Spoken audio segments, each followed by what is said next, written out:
Le 17 juin 2022, Moussa Faté. Boubacar est marqué à jamais. Dans une manifestation à la suite de l'invalidation de la liste nationale des candidats de la coalition Yewwi Askan Wi, des violences éclatent à Ziguinchor. Il reçoit une balle au mollet gauche. Fii lañ ma tiré woon balle exactement fii juste maa ngi gendarme ay taxawee boor bële ba ñoo fekk fi benn xale ne ko dawal bàyyil xale nga dellul ginnaaw ma suul lacrymogène bi dama tourné rek ci sama tànk baay langa sentiruma balle bi ma dóor sax. Après des soins mal appliqués et une infection, sa jambe gauche est amputée. Depuis lors, il a vu ses activités être stoppées net.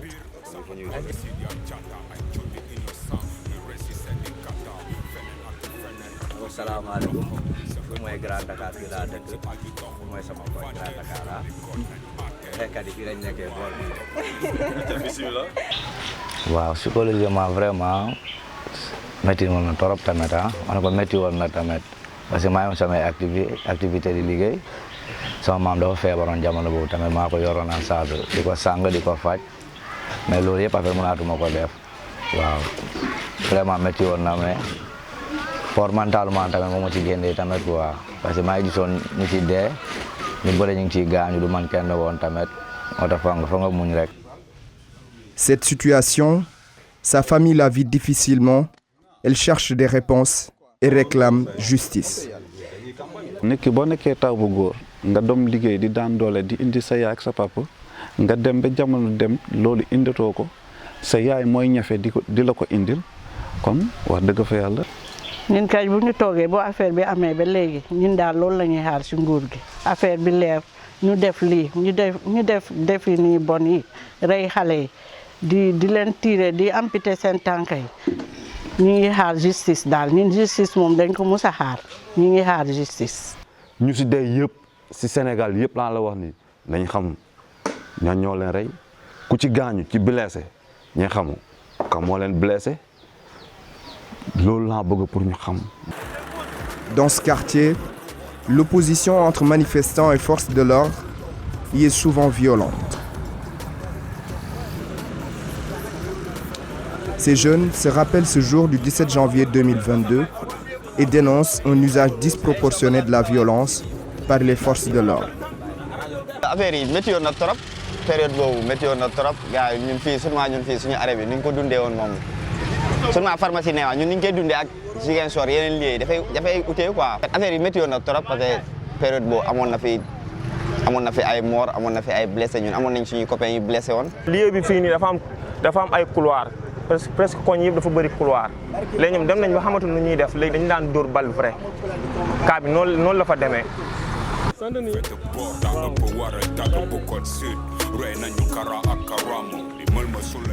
À quelques encablures de là, vivait Thierno Daraba, plus connu sous le nom de Kara.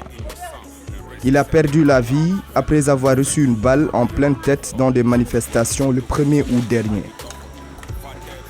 Son frère témoigne. Manifestation moo amoon mu dem bokk ci manifestation yooyu noonu ci biir manifestation lañ ko tiré bal ci bopp. Famille bi ñun xaaruñu koppar wala leneen ak leneen réparation yi mais lu ñu gën a yitewoo mooy justice que justice soit faite. Depuis mars 2021, plus de 17 personnes ont perdu la vie pendant ou en marche de manifestation dans la région de Ziguinchor, 64 à l'échelle du pays.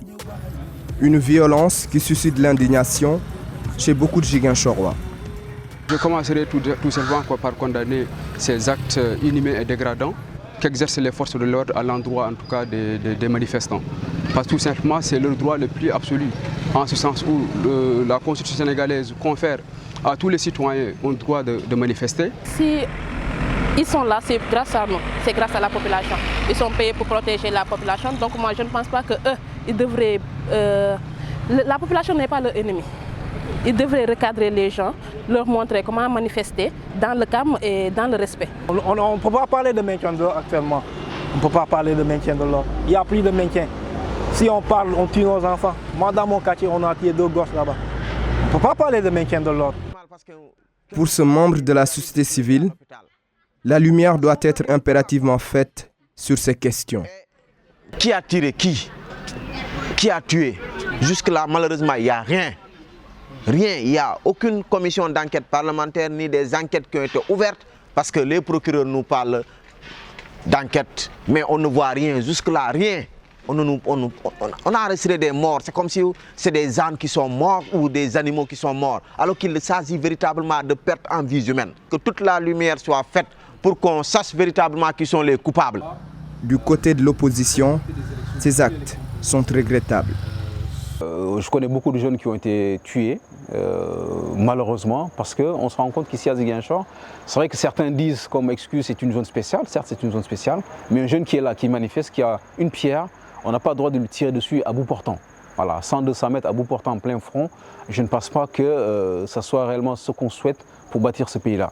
Bon, les gens peuvent dire effectivement c'est le parti au pouvoir, mais ce n'est pas seulement le parti au pouvoir, ça c'est des actions partagées. Maintenant, l'État est en train de voir un peu comment il faudrait voir un peu les responsables de ces différents meurtres-là. Si on a les résultats, comme on le sait, qui doit payer. Donc toutes ces personnes qui sont à l'origine de ça, je pense que l'État saura, la justice saura effectivement quoi faire par rapport à cette situation-là. Face à la presse, le 20 février dernier, la ministre de la Justice a assuré que les enquêtes sont en cours, malgré l'absence de communication de la justice, du fait du principe de secret de l'enquête.